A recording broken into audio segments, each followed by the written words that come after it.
Good evening, welcome to ITV News. This is Tuesday night's calendar. And these are this evening's main stories. But first, a relief that the current isolation rules in our secondary schools, which see whole classes sent home if one pupil tests positive for the coronavirus, could finally be scrapped. At Carlton Bolling College in Bradford, there have been 40 confirmed COVID cases among students this academic year.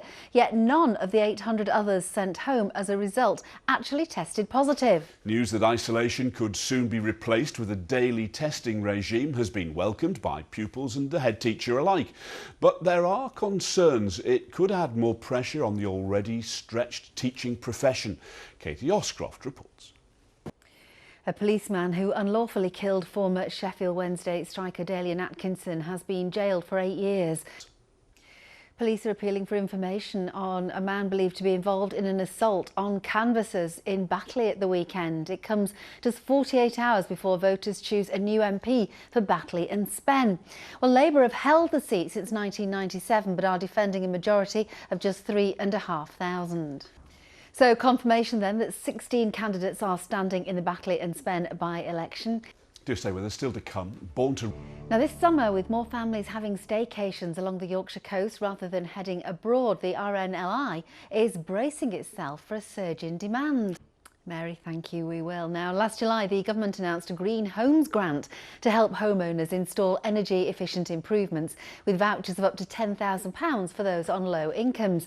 But despite its ambitions, it was scrapped just over 6 months after it was launched.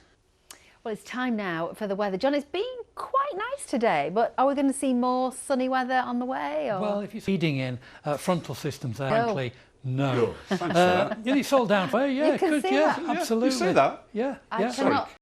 I don't want that. Do That's you like, want it's that? like I being in don't the want that. desert, isn't it? Absolutely, Yeah. that is. Was there in Lytton? Was there a nice booze? There was actually. A nice boozers. Yeah. I have had in the end, and very. That, John, thanks. Yes, there we are. See you at the end of the show. See you later. Quick bit of sport now. Barnsley have named Marcus Schopp as their new head coach, the 40s. With less than a month to go until the Olympics, the athletics team's been announced with 6 athletes from our region selected. It'll be a great summer now. The growing sport of parkour. Free running isn't one for the faint-hearted, and its gravity-defying jumps and flips from great heights and between buildings really set the place on fire. One Sheffield teenager, no holds bars. She's competing alongside some of the best in the world. Yes, she's 16. She's called Elise Bickley and she's going to go to Greece next month. Lisa Adler met her in Rotherham. Wow. Those buildings, I mean, I'd be terrified. Well, so would I. In fact, I just wouldn't do it. Anyway, would I. here's John with the weather.